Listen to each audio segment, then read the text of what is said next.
பார்த்து வருகிறோம்.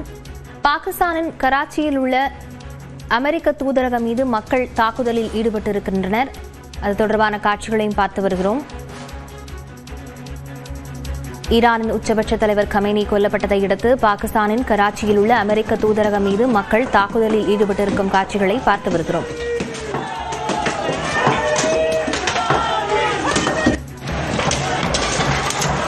கமேனியின் மறைவை அடுத்து ஈரானில் 40 நாட்கள் துக்கம் அனுசரிக்கப்படும் நிலையில் பாகிஸ்தானின் கராச்சியில் உள்ள அமெரிக்க தூதரகம் மீது மக்கள் தாக்குதலில் ஈடுபட்டிருக்க காட்சிகளை பார்த்து வருகிறோம். இது தொடர்பான விவரங்களுடன் செய்தியாளர் முகிலன் இணைந்திருக்கிறார். முகிலன், விவரங்கள்.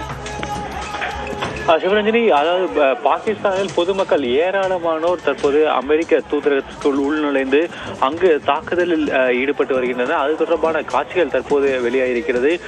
ஈரான் மீது நடத்தப்பட்ட தாக்குதல் மற்றும் கமேனி கொல்லப்பட்டதற்கு கண்டனம் தெரிவித்து நூற்றுக்கணக்கான பாகிஸ்தான் பொதுமக்கள் தற்போது அமெரிக்க தூதரகத்திற்குள் உள்ளே நுழைந்து இந்த தாக்குதலில் ஈடுபடக்கூடிய காட்சிகளில் நம்மால் பார்க்க முடிகிறது. நேற்று இந்த தாக்குதலை தொடர்ந்து அமெரிக்க நேற்றே ஒரு எச்சரிக்கையானது விடுத்திருந்தது. அதாவது தூதரகங்களில் இருக்கக்கூடிய, அதாவது வேலை செய்யக்கூடிய அமெரிக்கர்கள் வெளியில் வரக்கூடாது, மிக முக்கியமாக அவர்கள் தங்களது சீருடையில் எங்கும் வெளியே வரக்கூடாது என்றும் ஒரு எச்சரிக்கையும் விடுத்திருந்தனர். அப்படி இருக்கக்கூடிய சூழ்நிலையில் தான் தற்போது இந்த தூதரகத்தின் மீது ஒரு தாக்குதல் நடத்தப்படுவதை நம்மால் பார்க்க முடிகிறது. அதே போல இந்த தாக்குதலை தடுக்க வந்த அந்த பாகிஸ்தான் ராணுவம் மற்றும் காவல்துறையினரும் மோதல் ஏற்பட்டிருக்கிறது. இதில் சுமார் 8 பாகிஸ்தான் பொதுமக்கள் தற்போது வரை கொல்லப்பட்டிருப்பதாக தற்போது தகவல் வெளியாகியிருக்கிறது. இந்த நிலைமையை கட்டுக்குள் கொண்டுவதற்காக ஏராளமான காவல்துறையினர் மற்றும் ராணுவத்தினர் குவிக்கப்பட்டுள்ளனர்.